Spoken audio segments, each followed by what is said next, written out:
मुद्दाम आपल्या शाळेच्या आरोग्य तपासणीला एवढ्या दूर याच्यासाठीच आलो की मी स्वतः सुद्धा अशाच जिल्हा परिषदच्या शाळेमध्ये शिक्षण घेतलं, 1ली ते 7वी पर्यंत.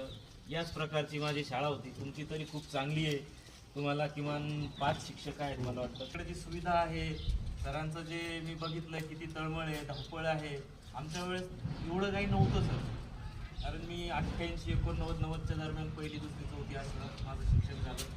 असे शाळेमध्ये कुडाची शाळा होती. पत्र काही वर्ग झाडाखाली भरायचे, काही वर्ग क्लासमध्ये भरायचे. ज्यांना शिकवणं चाललं त्यांना वर्गात आणि ज्यांना आहे त्यांनी झाडाखाली जाऊन बसायचं. असं आमचं स्कूल होतं.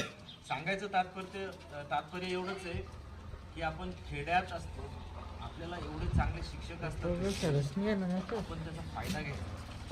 आपण काय करतो, आपल्या आयुष्यातला बराच वेळ मोबाईल, टी व्ही आणि अननेसेसरी गुणवत्ता असते. इथल्या शिक्षकांमध्ये जी गुणवत्ता असते ना, ती कोणत्या इंग्लिश मिडियमच्या स्कूलमध्ये सुद्धा नसते. माझे स्वतःचे मुलं केम्ब्रिजच्या स्कूलमध्ये जातात, पण माझी इच्छा असते की यांनी जिल्हा परिषदला गेलं पाहिजे. मी दरवर्षी त्यांना 2 महिने जिल्हा परिषदच्या शाळेत पाठवतो. माझ्या गावाला मुद्दाम पाठवतो. दिवाळीला गेले की 2 महिने जिल्हा परिषदची स्कूल. त्यांना त्या गोष्टीची जाणीव असली पाहिजे. आणि जिल्हा परिषदचं शिक्षण हे खरोखर मूलभूत, काळानुसार आणि योग्य आहे. याच शाळेतल्या मुलांचं भविष्य पुढे चांगलं घडतं. फक्त तुमच्याकडे काय पाहिजे, मेहनत करणं पाहिजे.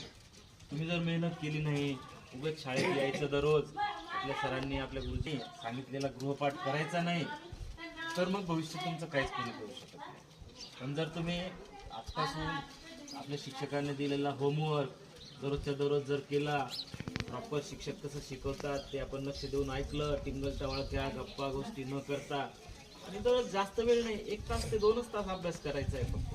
फार जास्त वेळ करायची सुद्धा गरज नाही. कारण तुम्हाला शिकवलेच तेवढं जातं की ऑटोमॅटिकली तुमचा अभ्यास शाळेमध्ये होऊन जातो. एवढं सुंदर तुमचे वर्ग बनवलेले आहेत, मी बघितले मुद्दाम. तर सांगायचं तात्पर्य हेच आहे, अभ्यास करा, मेहनत करा. भविष्य जर तुम्हाला उज्ज्वल करायचं आहे तर याच्याशिवाय दुसरा काहीही पर्याय नाही. बऱ्याच वेळा आपल्या मनामध्ये एक न्यूनगंड असतो की आपण खेड्यात शिकतोय आणि इतर मुलं कुठंतरी इंग्लिश मिडियमच्या स्कूलमध्ये शिकतात, त्यांना फार मोठ्या सुविधा आहेत, आम्हाला काही सुविधा नाही आहेत, आम्ही गावातल्या शाळेत जातो. असं काहीही नसतं. तुम्ही जर आजकाल बातम्या ऐकल्या, न्यूजपेपर वाचला, बघितला, तर UPSC, MPSC किंवा कुठल्याही एज्युकेशन फील्डमध्ये सगळ्यात जास्त जर समोर आपण बघितलं तर खेड्यातला, ग्रामीण भागातला जिल्हा परिषदचाच विद्यार्थी असतो. बरोबर आहे ना सर?